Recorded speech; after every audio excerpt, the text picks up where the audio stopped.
Avant de commencer, il est fortement conseillé de faire preuve de discrétion. Ce qui suit est fourni à titre éducatif et de divertissement uniquement. Il s'agit du témoignage textuel devant le tribunal fédéral lors du procès de Sean Diddy Combs. Comme le rapporte Inner City Press, la salle d'audience n'était pas prête à la suite des événements. Dwayne, l'icône mondiale de Rock Johnson, ancien champion de catch et superstar de films à succès, est entré dans la salle d'audience avec un visage que peu de gens avaient jamais vu. Brisé, vulnérable, effrayé. Il n'était pas là pour promouvoir un film. Il était là pour avouer. À la barre, il a décrit une série d'initiations terrifiantes qui auraient eu lieu dans les coulisses de son ascension vers la célébrité. Ce qui a choqué tout le monde, ce n'est pas seulement ce qu'il a enduré, mais aussi celui qu'il a orchestré, Sean Diddy Combs. The Rock a fondu en larmes en révélant l'étrange emprise de Diddy sur ses premières relations avec Hollywood, notamment un rituel pervers impliquant l'ingestion de cervelle de singe cru, l'enfermement dans un sous-sol et la contrainte de prouver sa loyauté par l'humiliation. Les propos de Dwayne sous serment ont laissé la salle d'audience sans voix. Personne ne s'y attendait. Il n'y a eu aucune annonce, aucun avertissement dans la presse, aucune rumeur dans le couloir. La salle d'audience avait déjà été ébranlée par les témoignages de stars comme Monique, Denzel Washington et Jamie Foxx. Mais lorsque la porte latérale s'est ouverte et que Dwayne The Rock Johnson est entré, la pièce n'a pas seulement été figée, elle s'est brisée. Disparu le personnage souriant, confiant et motivant que des millions de personnes connaissaient. Ce n'était pas l'homme qui applaudissait sur les tapis rouges ou qui excitait les fans dans les arènes de catch. L'homme qui entrait maintenant avait l'air hanté, fatigué, vide. Son front caractéristique se fronçait, non pas par bravade, mais par douleur émotionnelle. Il ne portait ni papier, ni note, juste le poids de quelque chose qu'il n'avait jamais dit à voix haute. Même Diddy, assis à côté de sa défense, se retourna et sembla se raidir. Ses avocats chuchotaient à toute vitesse, visiblement pris au dépourvu. Pendant ce temps, les procureurs échangèrent un regard. Ils avaient gardé ce nom secret pour une bonne raison. Ce moment allait tout changer. En montant à la barre, Dwayne hésita à s'asseoir. Il posa ses deux mains sur la balustrade et regarda le juge. « Puis-je dire quelque chose avant de commencer ?» Le juge hocha la tête. Il fit face à la galerie, puis se tourna vers le jury, puis vers Diddy. « Je ne veux pas être ici, mais je dois y être. Je vis avec quelque chose qui me ronge depuis près de 20 ans, et à vrai dire, j'ai toujours peur, mais j'ai encore plus peur de ce qui arrivera si je me tais. » Le tribunal a fait silence. Dwayne prêta serment, puis s'assit enfin. Sa voix était basse et grave, non pas théâtrale, mais à peine contenue. « Vous me connaissez tous comme le rocher, celui qui ne craque jamais, mais je suis sur le point de craquer, et il faut que tout le monde dans cette salle comprenne que ce que je vais dire ne concerne pas seulement Sean Combs. Il s'agit de savoir comment il a pu s'en tirer si longtemps. » Ses lèvres tremblaient en le disant. « J'étais l'un d'eux, l'un de ceux qui pensaient que jouer le jeu était synonyme de survie. J'ai joué le jeu et j'en ai payé le prix, un prix que personne n'a jamais vu. Et avec cela, la salle, le procès, tout le débat culturel ont basculé, car Dwayne Johnson s'apprêtait à décrire une initiation hollywoodienne si étrange, si humiliante, qu'elle allait hanter tous les gros titres pendant des années. La cour s'est penchée tandis que Dwayne Johnson commençait à décrire ses premières rencontres avec Diddy. C'était en 2001.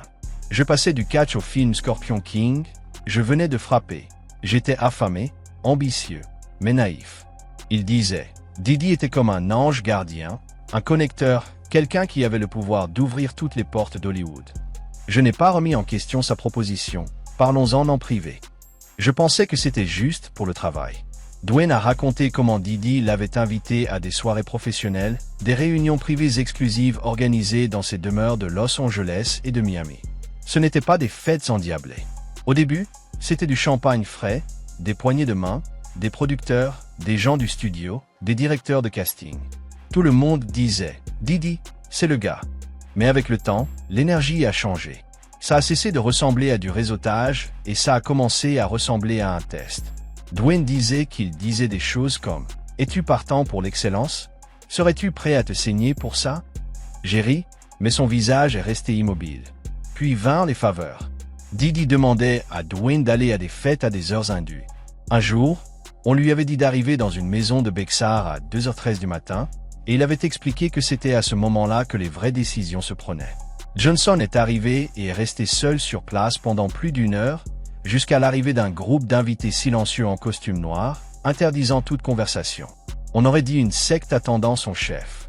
À son arrivée, Didi aurait éteint les lumières et diffusé du son via des haut-parleurs dissimulés. C'était la voix de Didi qui passait en boucle et demandait « Es-tu digne? Es-tu prêt? Mangerais-tu ce que je te donnerais ?» Je pensais que c'était de l'art. Dwayne l'a dit au tribunal. Une sorte de motivation créative tordue.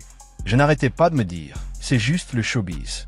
Ces types sont excentriques. » Mais au fond de moi, je sentais mon estomac me crier « Quelque chose ne va pas. » Puis vint le premier test.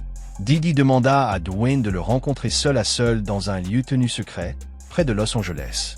J'aurais voulu refuser, mais mon attaché de presse me dit « Cette rencontre pourrait bien changer ta vie. » Dwayne regarda le jury droit dans les yeux.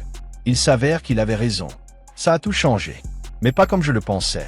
Dès que Dwayne Johnson a prononcé ces mots, cervelle de singe, l'atmosphère dans la salle d'audience est passée de la stupeur à l'horreur. Il a marqué une longue pause avant de parler. C'est la partie que je n'ai jamais dite à voix haute. Ni à ma femme, ni à mes amis, ni même à mon thérapeute.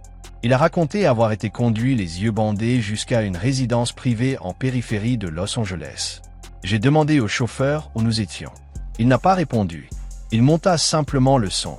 À leur arrivée, 2 hommes l'escortèrent dans une pièce sombre, éclairée à la bougie, dont les murs étaient drapés de tissu noir. La seule lumière provenait de lanternes rouges posées au ras du sol. Assis autour d'une table basse, 5 hommes en costume, tous silencieux.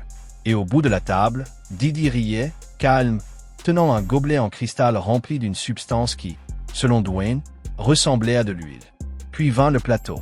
Un homme en robe blanche l'a apporté. Ils ne l'ont pas annoncé, ils l'ont juste placé devant moi et l'ont découverte. C'était une plaque d'acier. Dessus se trouvaient des morceaux de cervelle de singe crue encore fumante. Pas d'assaisonnement, juste du papier absorbant, humide et tremblant. Dwayne baissa les yeux, la voix brisée. Didi a dit « Tous ceux qui ont réussi ont mangé. Tous ceux qui n'ont pas réussi ont disparu. » Puis il a dit aux hommes de me regarder et a dit « Laissez-le ressentir la pression. » Il a dit qu'il avait essayé de sortir, mais que la porte était fermée à clé. J'ai demandé si c'était une farce, un rituel. J'ai même essayé de rire, mais personne n'a ri avec moi. Puis Didi lui tendit une cuillère. Il se pencha et dit « Hollywood, ce n'est pas une question de talent. C'est une question d'obéissance. » À ce moment-là, Dwayne s'est mis à pleurer à la barre. J'avais peur. J'étais humilié. Et j'étais seul. Les mains tremblantes, il porta la cuillère à sa bouche et mordit. Je ne me souviens plus du goût. Je me souviens juste du bruit, des rires de la salle, des mastications, puis du silence. Il est resté assis à cette table pendant 30 minutes, le regardant terminer le rituel. Une fois terminé, Didi se serait levé et aurait applaudi. « Bienvenue au niveau 2. » a-t-il dit. Dwayne regarda à nouveau le jury. Je sortis de là avec le sentiment qu'une partie de moi était morte. Non pas à cause de ce que j'avais mangé, mais à cause de ce que j'avais renoncé pour le manger. Le silence régnait dans la salle d'audience, car il ne s'agissait pas seulement d'une histoire d'abus. Il s'agissait d'un homme révélant jusqu'où on peut aller quand le silence est le prix du succès. La voix de Dwayne Johnson se fit plus ferme tandis qu'il expliquait ce qui s'était passé après ce rituel dérangeant. Il a décrit ce qu'il reconnaissait désormais comme un conditionnement psychologique visant non seulement à l'humilier, mais aussi à le priver de son autonomie et à le transformer en une personne dépendante de l'approbation de ceux qui détenaient le pouvoir. Ils ont commencé à me traiter différemment, non pas mieux, comme si j'étais désormais l'un d'eux. Mais en même temps, ils devaient vérifier que je resterais silencieux, que j'obéirais. Ils se souvenaient avoir été invités à ce qu'ils pensaient être une retraite d'affaires dans une propriété isolée du désert. Mais à son arrivée, il n'y trouva ni agent, ni dirigeant de studio, seulement une poignée d'autres artistes, certains en début de carrière, d'autres déjà célèbres, tous apparemment mal à l'aise. Dwayne raconta qu'ils avaient été placés dans des pièces isolées, sans fenêtres. Les téléphones ont été confisqués. La musique a retenti en boucle pendant des heures. La seule nourriture arrivait à intervalles irréguliers, et on leur a demandé de mémoriser d'étranges scripts, de réciter des affirmations sur l'abandon à la puissance supérieure du succès et de ne parler que lorsqu'on s'adressait à eux. Je pensais que c'était un entraînement de performance, peut-être un atelier excentrique. Mais finalement, j'ai eu le déclic. C'était une question de soumission. Il voulait qu'on confonde peur et loyauté, douleur et progrès. Il marqua une pause. Je n'ai rien dit, car je me suis dit que j'étais peut-être faux, que si j'en parlais à quelqu'un, on dirait que j'exagérais. Mais ce n'était pas seulement moi qui étais concerné. On se croisait dans le couloir et on se regardait comme si on était prisonnier du même cauchemar inexprimé. Dwayne expliqua qu'après cette expérience, il avait remarqué qu'il perdait le sommeil, se sentait paranoïaque et doutait de lui-même. Il ne s'agissait plus seulement de jouer la comédie. Il avait l'impression d'être conditionné, transformé en produit, façonné par des mains silencieuses en coulisses. Il n'avait pas besoin de chaînes, juste de silence, de confusion et de contrôle. Dwayne Johnson a ensuite décrit ce qu'il a appelé la machine derrière le rideau. Selon son témoignage, après avoir participé à ce qu'il a appelé les épreuves d'obéissance, il a été soudainement submergé d'opportunités. Mais elles étaient assorties de conditions. J'ai commencé à recevoir des propositions imprévues. Des films pour lesquels je n'étais même pas censé être sélectionné. On me demandait, est-ce qu'il s'est porté garant pour moi? Je n'ai pas demandé pourquoi. J'étais simplement reconnaissant. Il se souvenait d'une rencontre avec le directeur d'un grand studio. Il n'avait pas parlé de mon talent. Il disait, on dit que tu es quelqu'un qui joue le jeu. C'est tout ce qui comptait. Lorsque Dwayne remettait en question certaines clauses de son contrat ou demandait des modifications, on l'avertissait souvent que ses options pourraient disparaître s'il ne restait pas en bons termes avec certaines personnes. J'ai compris que ce n'était pas des offres. C'était des missions. Il a dit que l'influence de Diddy allait bien au-delà de la musique. Il n'était pas seulement producteur. Il avait des investissements, des relations, des participations dans des entreprises, des faveurs à rendre, et la règle tacite était que s'il voulait vous mettre sur liste noire, il le faisait. Dwayne a raconté qu'il avait un jour décliné une invitation à une soirée, et la semaine suivante, son agent l'a appelé pour lui dire qu'un grand studio avait retiré son nom d'un projet à la dernière minute. C'est là que j'ai compris que le silence n'était pas seulement attendu. Il était obligatoire. Même son entourage était prudent. Mes managers, mes avocats, tous savaient où se situaient les limites. Personne ne voulait prononcer son nom, sauf pour le féliciter. Il commençait à se sentir comme une marionnette dont les ficelles étaient tirées non seulement par les studios, mais aussi par des alliances invisibles, soudées par la peur, les faveurs et le secret. On apprend très vite que ceux qui contrôlent l'accès à Hollywood ne le font pas ouvertement. Ils le font par le biais de chuchotements, de faveurs et de dettes. D'une voix visiblement lourde, Dwayne Johnson a décrit le moment où il en a trop vu, où il a décidé qu'il ne pouvait plus rester dans le cercle dans lequel il avait été introduit, à contre-cœur. Il se souvenait d'un événement privé dans une luxueuse propriété de Hollywood Hills. Il avait été invité sous prétexte d'une projection privée et d'une soirée de réseautage avec des professionnels du cinéma. Mais une fois sur place, j'ai tout de suite su que ce n'était pas ça. La maison était faiblement éclairée et des agents de sécurité postés à chaque porte. Les téléphones étaient confisqués à l'entrée. Des masques étaient distribués aux invités, non pas pour faire du théâtre, mais pour préserver leur anonymat. Cela ressemblait moins à une fête qu'à une initiation. Pas la mienne, mais celle de quelqu'un d'autre. Il parcourut le périmètre de la cérémonie, mal à l'aise. Ce qu'il vit le perturba. J'ai vu des gens que j'admirais, des acteurs, des musiciens, et même des réalisateurs, se comporter d'une manière qui ne ressemblait pas à une célébration. Ils semblaient perdus, comme s'ils essayaient de prouver quelque chose ou de cacher quelque chose. Dwayne a dit avoir vu un jeune acteur célèbre pleurer dans un couloir. Il serrait son verre, tremblant. Quand je lui ai demandé s'il allait bien, il m'a répondu « On m'a dit que c'était ce qu'il fallait faire ». C'était le soir où Dwayne était parti plus tôt. C'était la nuit, dit-il, le charme s'est brisé et j'ai vu la machinerie en dessous. Il est rentré chez lui et n'a pas dormi. Non seulement à cause de ce qu'il avait vu, mais parce qu'il avait compris qu'il avait été protégé à un prix. Je n'ai pas été invité parce qu'il m'aimait bien. J'ai été invité parce que j'étais utile, parce que j'avais montré que je pouvais me taire. Il s'étrangla en ajoutant « Mais voir ce jeune homme m'a rappelé qui j'étais avant tout ça, avant la peur, avant la honte. » Il regarda le juge et dit « C'est ce soir-là que j'ai décidé que si jamais on me demandait ce que j'avais vu, je ne mentirais pas. Et maintenant, à la barre des témoins, il a tenu cette promesse. » Tandis que Dwayne Johnson était assis à la barre, la salle d'audience restait douloureusement immobile. Tous les regards étaient braqués sur lui, non pas à cause de sa célébrité, mais à cause de sa vérité. Il prit une inspiration et regarda droit devant lui. On se demande pourquoi nous restons silencieux. Il a demandé pourquoi les acteurs, les musiciens, Les athlètes, les personnalités influentes ne s'expriment pas quand ils voient des choses qui ne vont pas. Il a baissé les yeux et a soupiré. Je vais vous dire pourquoi, parce que c'est terrifiant. Il a expliqué que, pendant une grande partie de ses débuts à Hollywood, il pensait que la meilleure façon de survivre était de continuer à bouger, de sourire, de jouer et d'éviter de remettre en question ceux qui dirigent. On vous apprend à ne pas froisser les gens, à ne pas prononcer de nom. Vous pensez que si je parle, je perds tout ce que j'ai construit. Il a déclaré que son silence n'était pas dû à la culpabilité. Il était plutôt dû à la peur des représailles, d'être mis à l'écart, d'être qualifié de difficile ou de peu fiable. Il ne s'agissait pas toujours de menaces. Parfois, c'est juste voir quelqu'un disparaître, voir des rôles se tarir, des contrats se terminer, disparaître. Il a cité d'autres acteurs qui ont disparu des projecteurs après avoir quitté le cercle restreint. Il a dit qu'ils n'étaient ni fous ni instables. Ils étaient fatigués de faire semblant, fatigués d'être possédés. Dwayne a décrit le coin intérieur du secret. Il a dit que cela le rendait anxieux, isolé, et qu'il ne savait plus à qui faire confiance.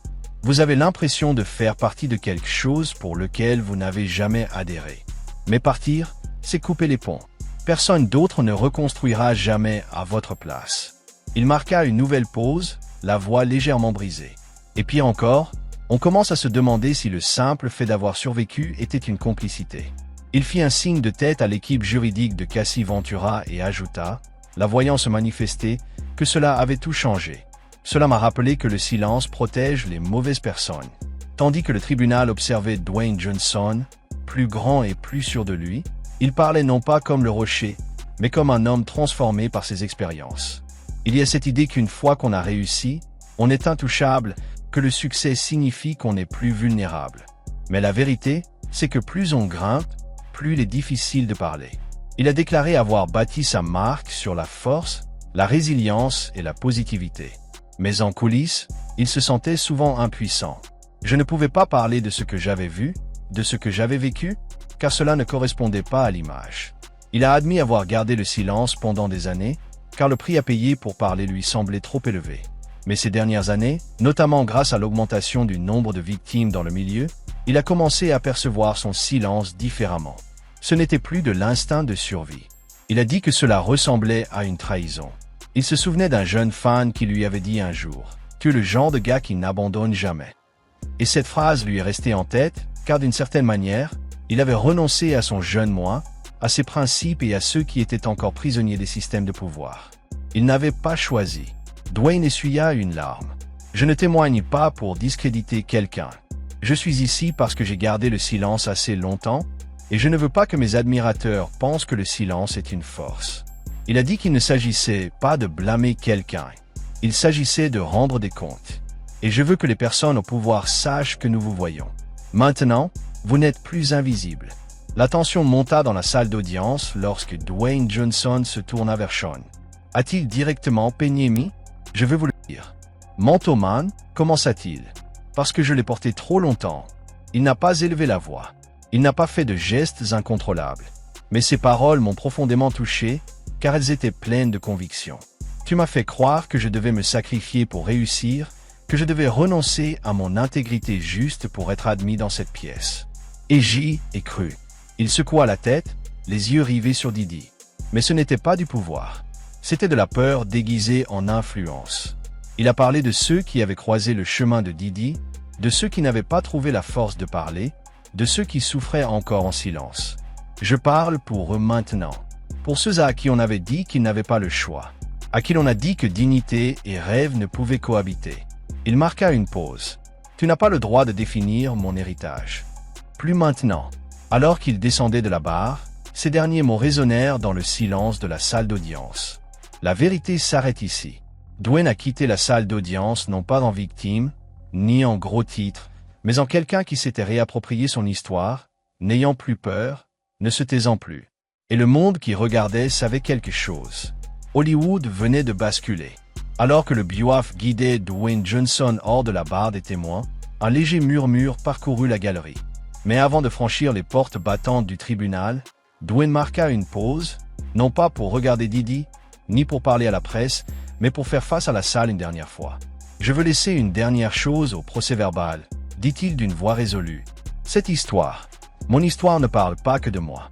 Elle ne parle pas de célébrités, de scandales ou de gros titres.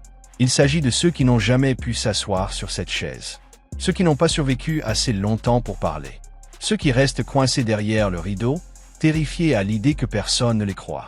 Il se tourna légèrement, s'adressant non seulement au jury, non seulement aux juges, mais à la culture même qui a permis ce silence si long. Pendant des décennies, Hollywood s'est bâti sur un mensonge, sur le mythe selon lequel le pouvoir justifie les abus, que le succès a un prix indiscutable. Mais ce mythe s'effondre aujourd'hui, non pas sous l'effet de la rage, ni sous l'effet de la vengeance, mais grâce à la vérité.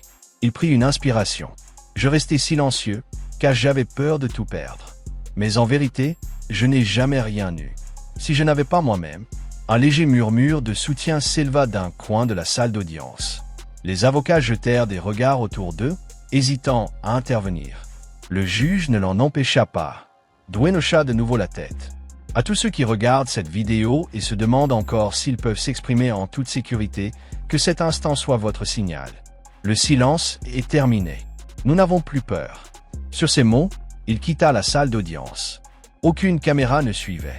Aucun agent ne s'est précipité pour raconter son histoire. Juste un homme qui a finalement choisi de parler. Et un système qui, pour la première fois depuis longtemps, ne savait pas comment faire taire. Si t'es arrivé jusqu'ici, c'est que t'as kiffé le contenu.